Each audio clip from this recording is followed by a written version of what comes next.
আসসালামু আলাইকুম ফ্রেন্ডস, সব কেমন আছেন? ভালো আছেন তো? এই যে দেখুন, এই 4টে রোজা আজকে হয়ে গেল। এই 4টে রোজার ইফতারি রেডি করছি। ইফতারির জন্য যে দেখুন, এই চানা মশলা বানাচ্ছি। চটপটি, বাংলায় চটপটি যাকে বলে।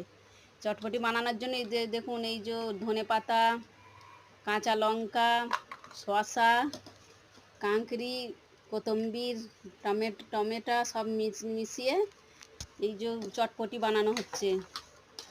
চানা মশলা বানানো, চানা মশলা এই রোজা খোলার পর না ইফতারি খাবার সময় খুব টেস্টি লাগে। আর চানা তো হেলদিও আছে অনেক। আর চানার সাথে ওইটা আলু রাখা হয়েছে।